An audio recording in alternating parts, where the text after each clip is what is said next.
Bakwethu kudibana njalo kuhlelo Buza Ibhayibhili kuphendule. Ngihamba labafundisi bami ababili, umfundisi uMpofu lo mfundisi uMpofu. Bafundisi siyalamukela. Ngilana abalaleli. Salibonani balaleli. Siyalamukela njalo kuhlelo lwethu lwamaviki wonke. Buza Ibhayibhili likuphendule. Okhulumayo ngumfundisi uMpofu CK. Salibonani balaleli. Siyalamukela njalo kuhlelo lwethu lwale iviki. Okhulumayo ngumfundisi Mpofu. Siyabonga. Siyabonga bafundisi. Lamhlanje ke balaleli sikhangela umthetho lomusa abathi bona ngesikhiwa law and grace. Bafundisi bakhulumile amaviki amabili adluleyo ngomthetho, emine yokuqala leyisithupha yokugcina.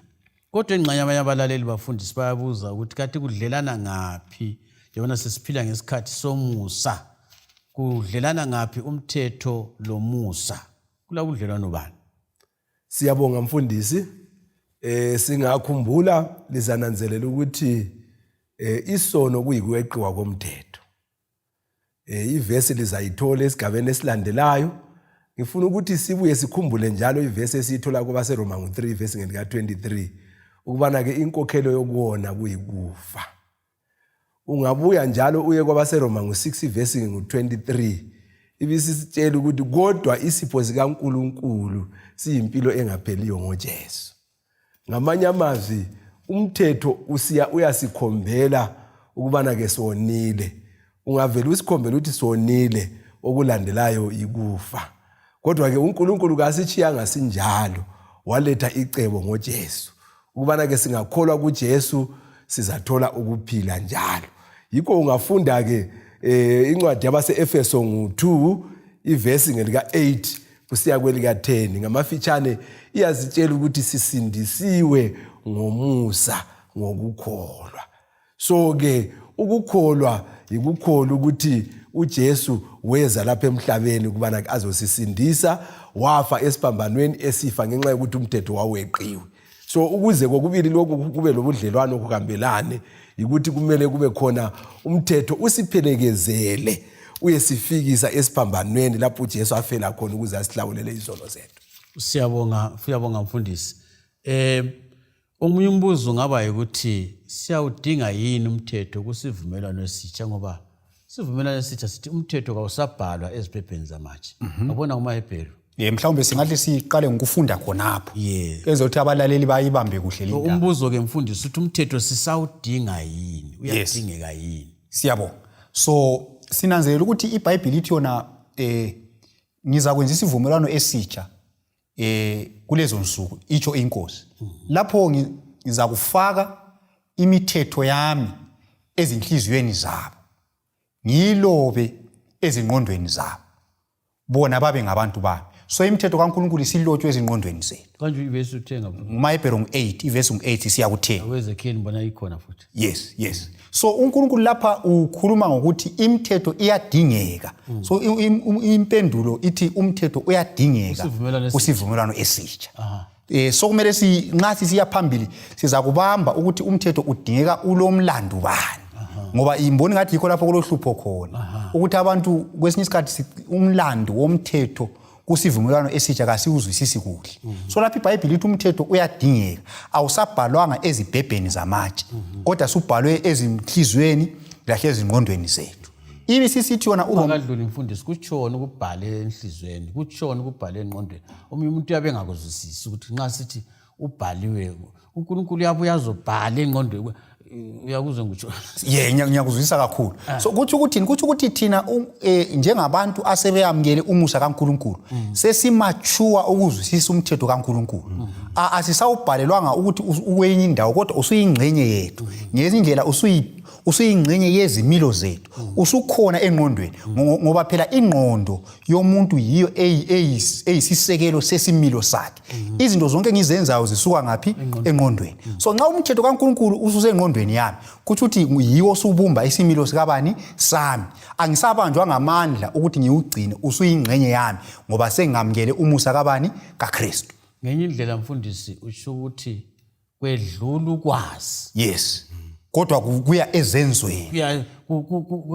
Into ejulileyo ngoba kufana lo muntu othi yena ngiyakwazi Kumbe ngiyakwazi echolojo kodwa yena kuthi ehamba echolojo simbone eqonde eplums kodwa echolojo ngiyakwazi hayi ndoda hamba echolojo kodwa simbone kuthi uthi kakwazi umuntu lo uyakhuluma kuphela ngomlomo kodwa echolojo kanjani kakwazi so nxa kuthiwa isengqondweni lasenhlizweni kuthi uthi asisoze sithi ngiyakwazi echolojo kodwa indlela echolojo siqonde eplums kuthi uthi nxa ngisithi ngiyakwazi echolojo ngiqonda ngapi echolojo mphila khona okusengqondweni yami indaba emnandi bafundisi encenye ngingangezelela khona lapho Roma 3:31 abalaleli bangayifunda futhi ithi yona siyakwenza ubeze umthetho na ngenxa yomusa ithi khana kanye kumbe phinde kodwa siyanjani siyawuqinisa then uTitus ngo2:12 ithi yona umusa kaNkulunkulu obonakaliswe ebantwini bonke ungasukela kuverse 11 uyasifundisa ukwala ukungalungi esikhiwa ithi God's grace teaches us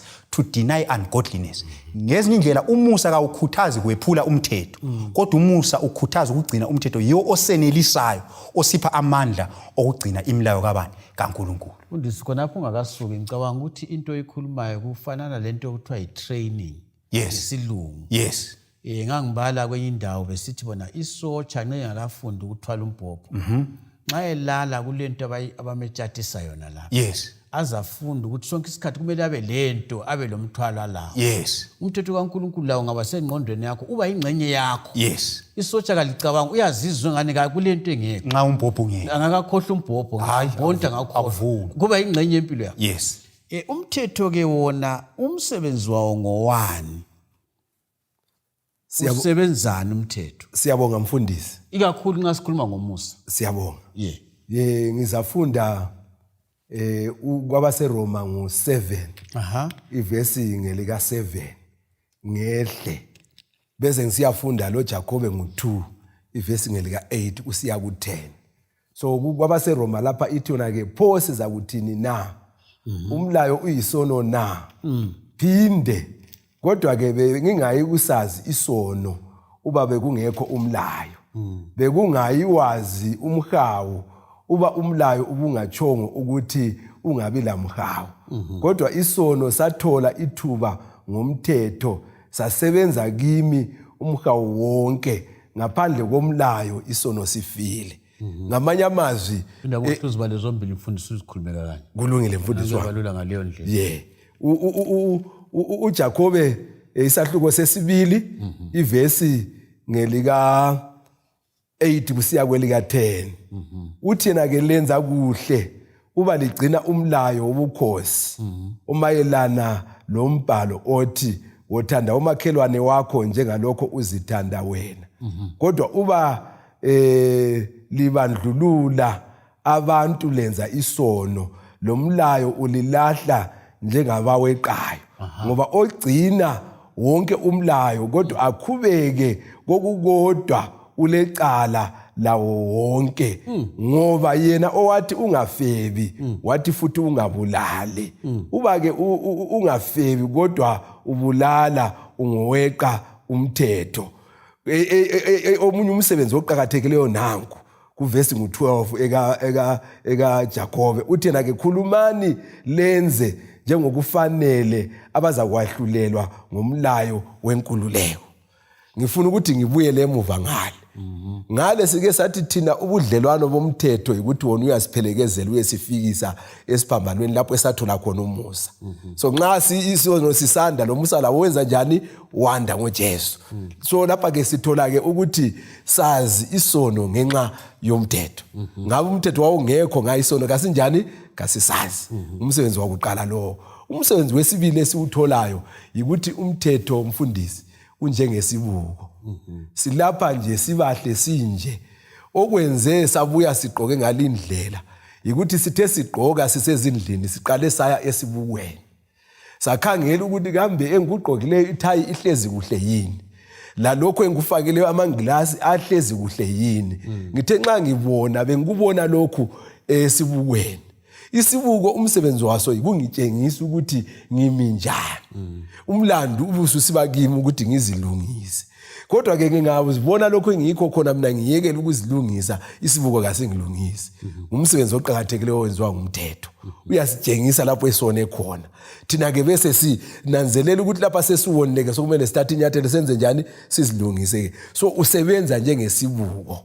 Okay. Then okwesithathu umfundisi engxenye ngingakafika emaphethelweni ukuthi umthetho wona lo ofana nayo futhi yiwo osetshenziswayo njengestandard ekwahlulelweni nxa kusiza ku judgment ukuthi wenze kuhle kumbe kawenzanga kuhle okusetshenziswayo yikona lo umthetho ongasuka ukucindezela kodwa kungumthetho wenkululeko. So yiyo imisebenzi engifuna ukuthi siyithintele eqhakathekileyo mayelana ngomthetho. Siyabonga mfundisi. Ngizwa ukuthi uqale wabala incwadi kaPaul yabaseRoma ngo7 ivesi ka7 usiya phansi wabala uJakobe bobabili kuthiwa yikukhotha what do you call ubacapula emthethweni elithulu kunjalo mfundisi wami kuTestament elitsha kodwa babuyela bayecupha khona phansi njalo kwelidala khona kuqhakathekile ukuthi sikunanzelele hayi siyabonga njalo futhi mbona ngazathi okunye angazi nxa sisiya phambili ukuthi singakukhasisa njani ukuthi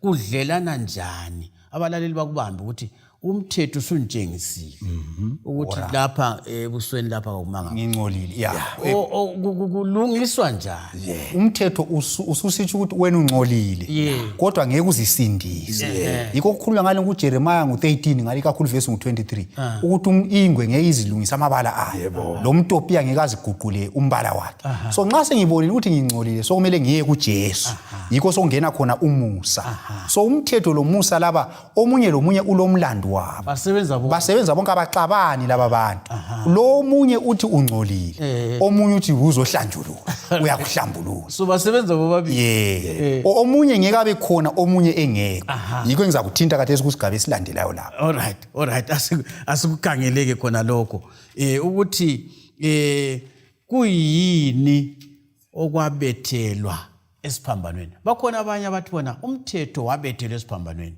siyabonga Jesu ebethelwe esiphambanweni umthetho wabethelwe esiphambanweni siyabonga sisiya khona pho ngifisa ukuthi sinanzelele amazwi kaJesu akuMateyu 5 verse 17 lo 18 lapho uJesu athi angizanga kuze echitha umlayo labaprofeti kodwa ngizagcwalisa uverse 18 uthi akusoze kususwe ngitsho labadlana emthethweni konke kuze kugcwaliseke right so umthetho lo esikhuluma ngawo lapha imithetho eli10 kawubethelwanga esiphambanweni umbuzo lokuqhakathekile ngicela ukuthi abalaleli balandele kuhle lapha okwenza ukuthi uJesu afe esiphambanweni yisono uFirst John 3 verse 4 ngizayifunda lapha ithi yona lo owenza isono weqa umlayo isono siyiweqa umlayo so okwabulalisa uJesu kuyini isono kuyini ikweqa umlayo antu uyayibona indaba so kuthi ukuthini kuthi ukuthi umuntu angavele athi umlayo kawukho akusela sono ngoba isono yikwephula ini umlayo ukuthi kuze kube lesono umlayo kumele ube khona ngoba yoveza isono umuntu othi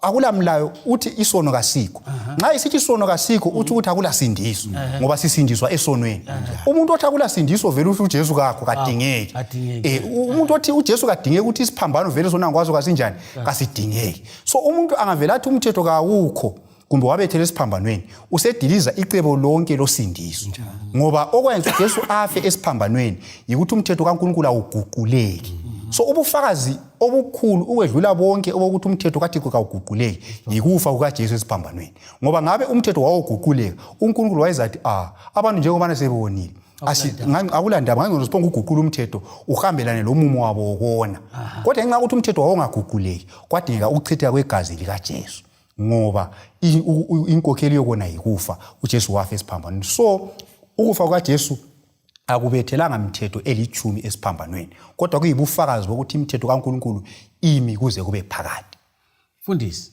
ngiyayizwa inkulumo yakho pho ke kuyini okwabethelwa esiphambanweni nxa imithetho ingabethelwa ngesiphambanweni kuyini okwabethelwa esiphambanweni siyabonga mfundisi ngizafunda lapha eBhayibhelini encwadini yabaseKolose ngo2 ivesi ngelika 13 14 uthi yena ke lapha lanike lanxa belifile ngeziphambeko la ngokungasoki kwenyama yenu uNkulunkulu ulenze laba ngabaphilayo kanye loKristu usithethelele iziphambeko zethu zonke. Uyicimile incwadi yemlando emelana lathi ngemlayo yayo. Wayisusa ngokuyibethela esiphambanweni. Ngifuna ke lokhu mhlawumbe mfundisi ungenza wathi bona abantu umthetho wabethe babebala na le verse oyibala. Babebala yona le verse esibalileyo. Kodwa ke kabananzeleli lokho ukuthi sike sakhuluma ngemthetho elithumi lapha sikhuluma ngemthetho elithumi. Sikubekile ke ukuthi imthetho elithumi iyo eyayise tabanekeli phakathi komchokocho wesivumelwano endaweni engcele. Kodwa ke phandle kwakuleminye imithetho eyayilotshwe nguMose incedisa abantwana bakwaIsrayeli ukuthi kumele baphile njani, kumele baziphathe njani, kumele bamukele njani icebo losindiso elokufa kukaJesu ngaphi esiphambanweni. Yikho uzananzelela ukuthi nxa besibala lapha kuvesi ngelika 14 13 lo 14 iyasitshela ukuthi sonke lapha kakusela mJuda, kakusela mGreki, kakusela owesilisa, kakusela owesifazana. Sesifanana ngenxa yokuthi kathesi nxa sokumele siyevuma izono sizivuma kuJesu. Kakusadingi inkwilimbalezane sasikhuluma ngazo kunkonzo leyana ethabanekele. Kakusadingeka inkunzi, kakusadingi imithetho yabethelwa yiyona leyana eyayingemhlatshelo eyayikhomba uJesu wayeza kufa esiphambanweni. Yabethelwa esiphambanweni. uJesu esefile mfundisi ngathi kayisadingakala. Kayisadingakala. Kuyafanana la ukuthi nxa ulentombi kudala angazi kathesi amajaha la ngikhangeleyo lapho ukuthi benza njani. Kanti wawusuba lo mfanekiso wentombi. Uyithatha lapho umfanekiso ufake esikhwameni. Uhambe lapho. Kuba kufaka esikhwameni sesandla sokunxele. Okulenhliziyo khona lokhu kukhipha umkhangela. Nxa usumthethe kambe sungamlokhu khangela umfanekiso. Awusadingakali ngoba usulaye. Mhlawumbe abalaleli bangafunda ku Deuteronomy 31. Iverse ngu26 iyasitshela ngusobala lapho ukuthi imithetho leyo kuthiwa imithetho kaMose kumbe kuthiwa iceremonial law emikhosi yafakwa eceleni komchokocho. Ayifakwa ngaphakathi. Ithi yona thathani lolu gwalo lomlayo lilubeke ngaseceleni komchokocho wesivumelwano senkosi uNkulunkulu wenu ukuba luhlale khona lube ubufakazi ngabantu. Izibhebhelezana uMoses wathi kwazifake phakathi. Kodwa lapho uthi ugwalo lomlayo lo okuthiwa ngumlayo kaMose luthatheni lilufake eceleni kwebhokisi. Lwalo likho phakathi. Uthe itholakala ku Deuteronomy 31 verse 26. Verse 26 mfundisi ufuna ukuthi siyabonga ukungwezelela khonapho imithetho yona leyo lengananzelela le elithumi esikhuluma ngayo yayilotshwe ezibhebheni zamatshe ngomunwe kaNkulunkulu ukutshengisa ukuthi kayicitshwa. Kodwa leyi eminye yakhona esesikhuluma ngayo yayilotshwe egwalweni nguMose. Okunye futhi emfuna sikunanzelele nxa uJesu wayesebethelwe esiphambanweni esifa laphana iveyili ladabuka kusukisela phezulu laze layafika phansi. Kusitsho ukuthi yonke imikhosi lenkonzo zonke ezazisenziwa leziyana zaze zifike emaphethelweni ngoba iwundu likaThixo elisusa izono zezwe lase libuye lathatha indawo yalo. Ngezinye indlela mfundisi zase ziyenzile umsebenzi wazo. Akulandingeke ukuthi intubu lokulayo nisiyenzile umsebenzi. Kunjalo. Usayigcineleni. Kunjalo mfundisi. Ake sikhangeleni kulebala lesilungu lapha balaleni zabala ngesilungu ufuna kungehlula ukubeka ngolimi lwethu lwesindebele. Okuthiwa legalism and antinomianism. Ngamabala nganaqathanyana. Kodwa athi into ezilula. Kulabantu abakholwa ukuthi bazasindiswa ngokugcina umthetho. Labantu abathi umthetho kawusanjani? Awusasebenzi. Bona abo bantu bobabili singabancedisa njani? Uhlupho lungaphi? Siyabonga. Engxenye khonapho singakhangela ku-Ephesians 2 verse 8 siya ku-10. Esivezela ukuthi ngomusa lisindisiwe. Hatshi ngemisebenzi funa abe khona ozincomayo. So lapha singathina kulokudlulisa amalawulo okubili ezigabeni zombili. Kule kudluliswa amalawulo okunye okuthiwa ilegalism. Laba yibo abantu abathi sisinyiswa ngokugcina imithetho. Yilo uhlupho lwamaJuda lolo ukuthi abaFarisi ikakhulu abaFarisi. So bathi bona umuntu kumele agcine imithetho ukuze asindiswe. Kodwa leyo kayisiyo mfundiso yeBhayibheli. iBhayibheli lithi umuntu usindiswa ngomusa. Umthetho uyakhomba ukuthi umuntu uyisoni njengoba sesikuchasisile.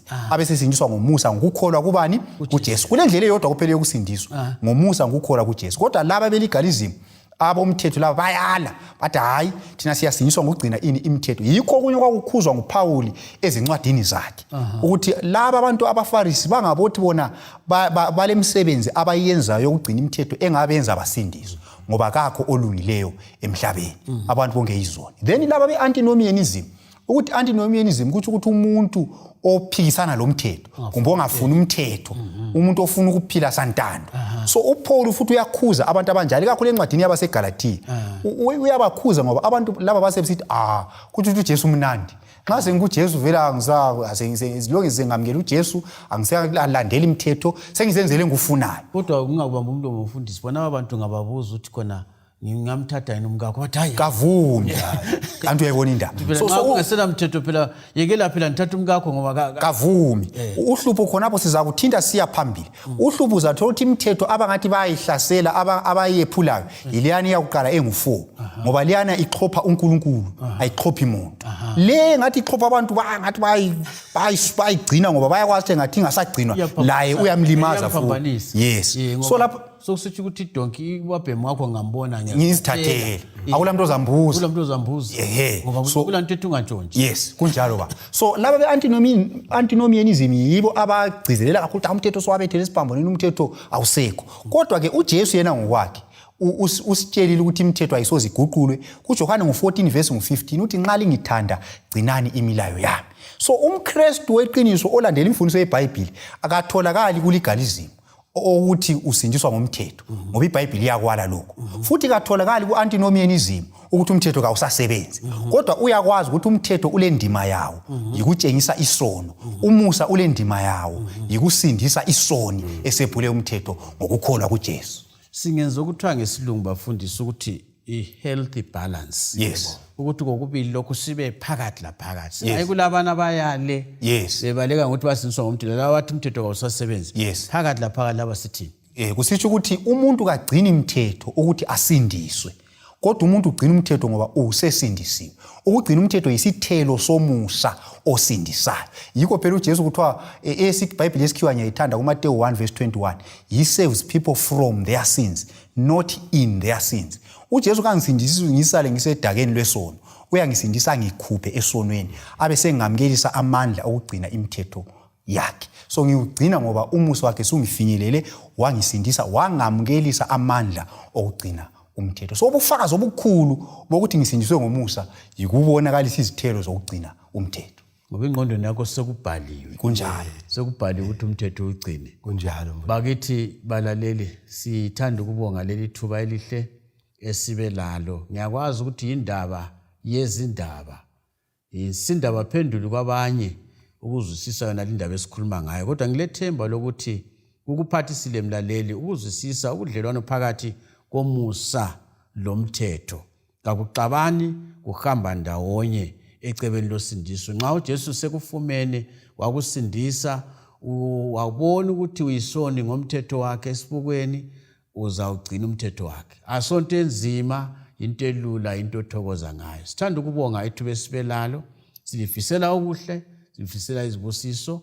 Inombolo zocingo 0718 444 196 ku WhatsApp 0718 444 196 ku WhatsApp. Nxa uchaya ucingo 078620 4000 078620 4000. Asihlanganeni njalo kuvikelizayo ngesikhathi esifananayo endaweni efananayo. Inkosi libusise. Siyabonga.